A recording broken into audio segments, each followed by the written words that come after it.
just wondering, how disappointing is this?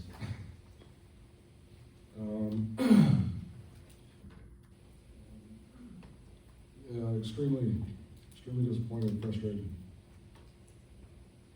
What do you do to get things back on track, you think? I mean, you do the only thing I know how to do, and that's go to work. Try to continue to make adjustments. I thought, from a defensive perspective, we tweaked a few things and made some adjustments that I felt like helped us. So yeah, we'll continue to go to work and make adjustments to continue to improve. Just the issue of the penalties today, 13 for 165. I think there were 6 PIs. Just what was behind some of the play that led to some of those penalties? Yeah, the pass interferences. I thought there were a couple of them that were blatant. There are also a couple that are judgment calls. I go back and watch the tape and see where we can teach to improve on that one. Obviously Nolly Green, this was his first start and back in live action, so you knew there was going to be some jitters there. The ones that drive me crazy are the pre and post snap penalties.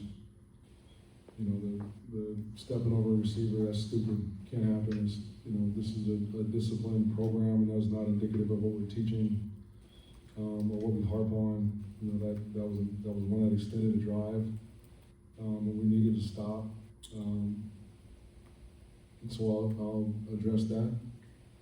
And we got to be better. All your goals are still in front of you, though, 1 and 3. Is there any reason to I guess, lose composure, or that maybe this thing can't get back on track? I'm extremely competitive. And so when you're competitive, like there's the thought of not competing is not ever in the equation. So, like I told the team in the locker room, we'll get in and watch the tape on Sunday. We'll correct it. We'll learn from it. We'll make adjustments. We'll game plan on Monday. On Tuesday, we'll have a hard practice and work on early downs. On Wednesday, we'll come in and work on situational football. On Thursday, we'll have a perfect practice Thursday. We'll travel on Friday and hit a walkthrough. And then we'll go compete on Saturday. Like that's what I know how to do. That's how I know how to operate. And that will not change. So the goal is to keep improving. You got every intention and expectation on this program to do so. Am I angry? Absolutely. Am I frustrated? Hell yeah. Do I hate losing? Hell yeah. And so we got to figure out a way to win. Ryan, in your opinion, what is the issue with putting points on the board with the offense? It seemed like the defense held up its end of the deal for pretty much 3 quarters, and you have 3 points on the board. Yeah. I gotta watch the tape. It's hard. It's easy to sort of come in and be frustrated just by looking at the statistics. But until you watch the tape and evaluate, what happened, I would like to make an educated answer, to that question after I study it. On a positive front, you do block 2 kicks in the first half. That gives you a chance coming out and getting the ball in the second half. Was there something with their kicking game where you felt you could take advantage if they had opportunities to kick field goals? We just knew we had to give good effort. Our guys wanted to win this one bad, and they played that play the way you're supposed to and gave us a chance. Coach, you mentioned kind of briefly the plan going into this upcoming week against Wisconsin, against Madison. So at what point do you, especially in a situation like this where you have so much in your control, like you said, the pre and post play snaps and penalties, how do you transition mentally from learning from this loss to being prepared to take on a new opponent next Saturday? Yeah, so you try to put the game to bed in a 24-hour time span, which is why Sundays we get in and do some self-scout, self-evaluation, make adjustments and corrections, and then you flip the page, and you wake up on Monday morning and you can't dwell on the negative negative feelings, negative emotions. You can use frustration and anger and disappointment as fuel for the next week's opponent. But the time you spend on the negatives, in my opinion, it's a waste of time. And like I said, you got a game next week, so you don't want to let 1 week affect the next. You want to learn from it so that you aren't making the same mistakes the next week. But you can't let it affect the next week. And then again, like with your perspective specifically as a defensive guy, especially as like a secondary defensive guy, what kind of perspective does that give you on how kind of the secondary plays with a lot of the passing interference today, and like what's the mentality? Yeah, like I said, I've got to go back and look at some of those. Obviously, like you can't make contact when the ball's in the air and not look back for the football. Like that's passing interference 101. Obviously, we don't like teach that. We educate our guys on what the rules are and work an individual to play with proper technique. Am I disappointed in those calls? Absolutely. But I think that we can correct those. If, like I said, it's the ones that drive me crazy are the pre and post snap penalties. Those are inexcusable. What are the things you want to define your offense? What do you feel like the strengths and the elements are that you want to highlight?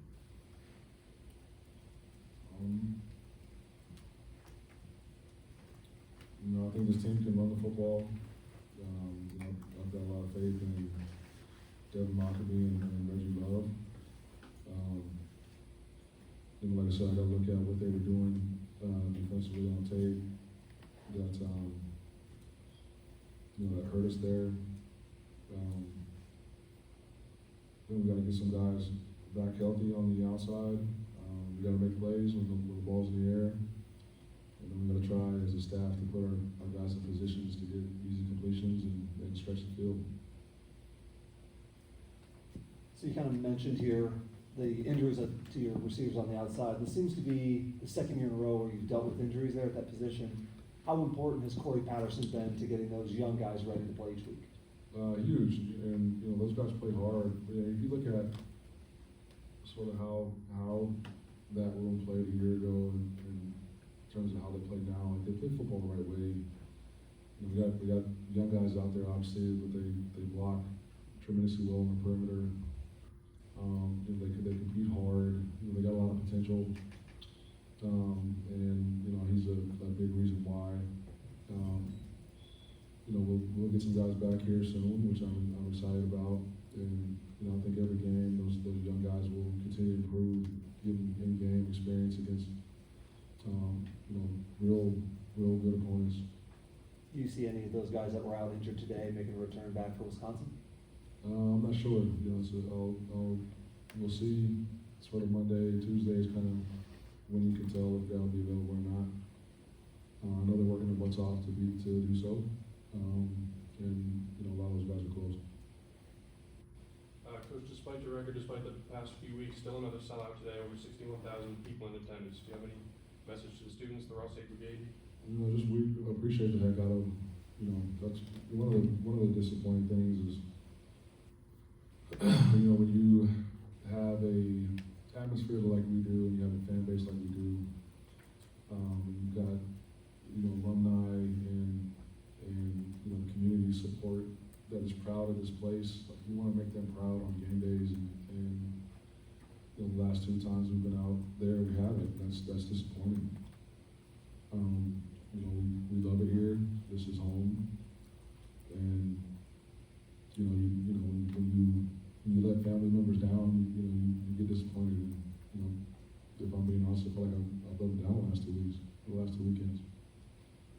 So. We have time for 2 more questions. Coach, how do you evaluate Joseph Jefferson and Dylan Thieneman and kind of flip-flopping that deep safety and more in-the-box safety today?